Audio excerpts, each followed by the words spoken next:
And Ms. Lewis was previously here in cause number 24, DCCR 1905, entered a plea of guilty to the third-degree felony offense of theft of property. I've received the pre-sentence report. Have you both had an opportunity to review that report? The defense has, Your Honor. We have no objections. Yes, Judge. And Mr. Smith, any objections or corrections? No, Judge. All right, ma'am, I'm going to find that you entered your plea of guilty freely and voluntarily. Find sufficient evidence to find you guilty. However, I'm going to follow the agreement that you made with the district attorney and defer all proceedings and place you on probation for 10 years. You are ordered to follow all of the rules and conditions of probation, and that includes paying back the restitution of $60,000. If you do all of that, this is an excellent opportunity because you don't have a felony conviction on your record. And if you successfully complete the probation, you'll never have a felony conviction. The case will be dismissed at the end. The other side of This is huge. Deferred adjudication is basically the that, though, is if you violate any condition of probation, you could be brought back into court, you could be found guilty of the offense, and you could go to prison for anywhere between 2 years and up to 10 years. Do you understand? Also, $60,000 is a lot of money to pay back. And sometimes what people will do is they think, I'm going to wait and I'll pay a little bit next year when I get my tax return, and maybe I'll sell this in a year or two, and I've got 10 years, so I've got plenty of time. You will be surprised how quickly that time will pass. And at the end of the probation, you could have done every other thing correctly. And if you don't pay that restitution, and I make a finding that you could have, you can still go to prison for up to 10 years at the end and your probation be revoked. So I want you to pay something on the restitution every single month, because even if it's not a huge amount, it will add up over that time frame. Does that make sense?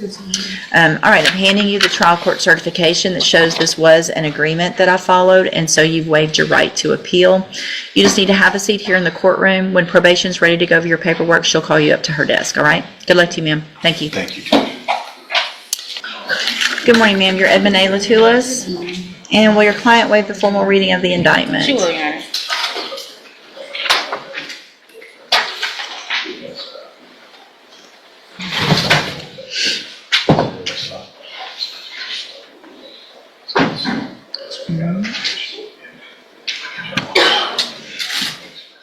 Ms. Latulis, in cause number 24, DCCR 2057, you're charged with the state jail felony offense of abandoning or endangering a child, and that is from June 14th of 2024. And how do you plead to that charge?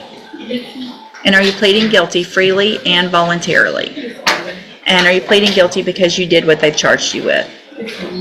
I have here on the tablet some documents that have your signature on them that the state has marked as exhibit number 1. Before you signed these, did you go over them with Ms. Holmes? Yes, ma'am. Do you fully understand them? Speak up, please. Yes, ma'am. And do you understand, if I follow the agreement that you've made with the district attorney, that you will be waiving or giving up any right to appeal? Yes, ma'am. And it looks like the agreement that you've reached is for a 5-year deferred adjudicated probation. There would be a $300 fine. You would be required to follow all of the rules and conditions of probation, including any referrals for any type of emotional support or counseling that you need. Is that your understanding? Yes, ma'am. Do you also understand, if you're not a U.S. citizen, that a plea of guilty or no contest may result in your deportation? Mr. Frazier, can you hold it down, please? That your plea of guilty or no contest may result in your deportation, exclusion from admission to the country, or denial of naturalization under federal law. Yes, ma'am. State tenders number 1. No objection. It's admitted. Is there any evidence that Ms. Latulis is not No, competent? Your Honor. And Judge, do we need to get a PSI just so we know what all needs to? I think so too. All right, ma'am. So I'm going to find that you entered your plea of guilty freely and voluntarily. Find that you're mentally competent and you understand the nature and the consequences of your plea. Find sufficient evidence to find you guilty. However, I'm going to reset your case so the probation department can do a pre-sentence report.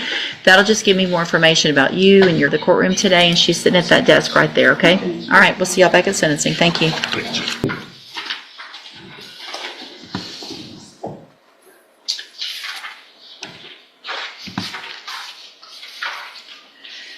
Ms. Richmond, in cause number 24, DCCR 2306, you're charged with the state jail felony offense of theft with previous theft convictions from September 9th of 2024.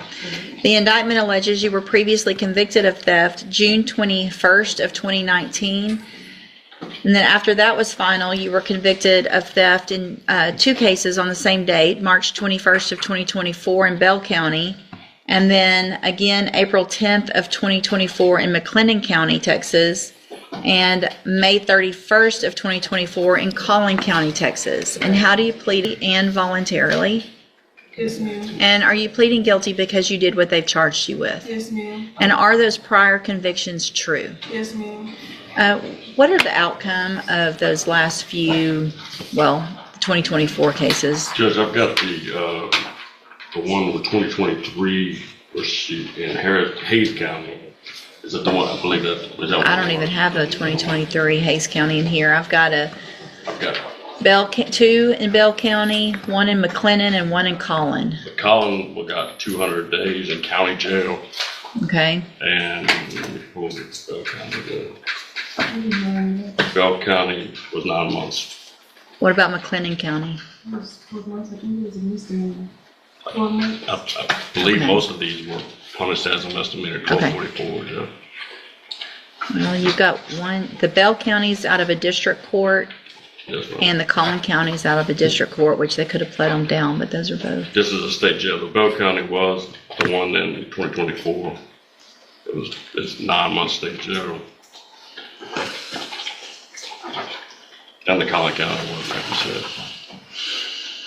I know.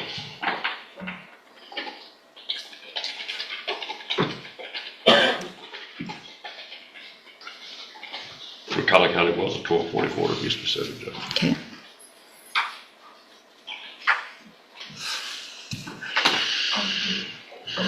Let me look at something. I don't think I like it.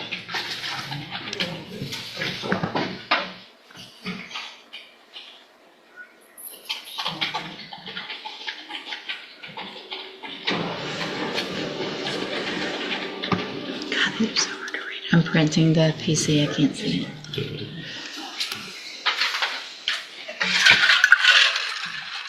Okay, PC.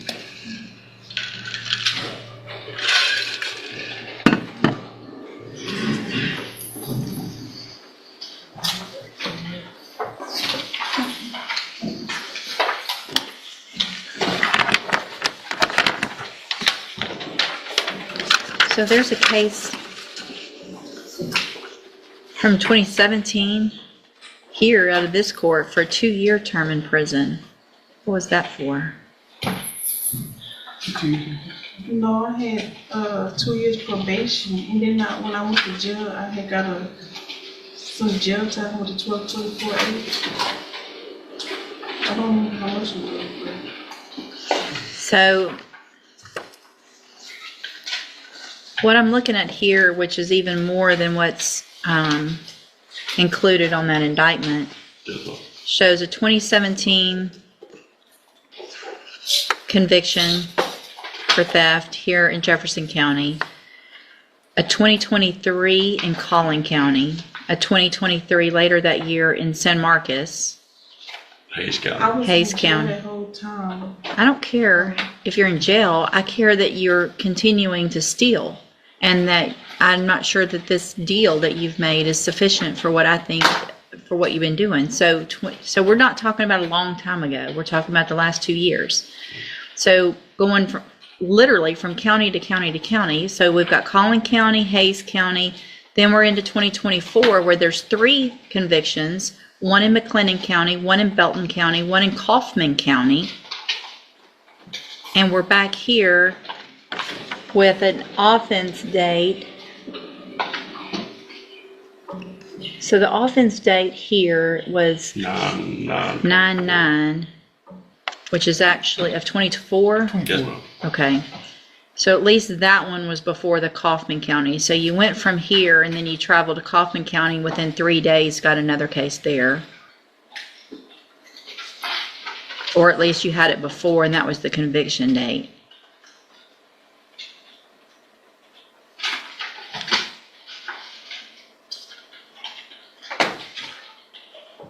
Yeah, nope. I will keep the paperwork. Y'all can go visit. I don't think 12 months is appropriate, somewhere. There's got to be a little more than that, in my opinion. Otherwise, obviously, jail time has not been sufficient to deter Ms. Richmond from going county to county and stealing places. So y'all take another look at it. I won't delete it. So if y'all come up with something, I can make that adjustment. If not, if you need some time, I'll reset it and then y'all can talk. Yes, ma'am.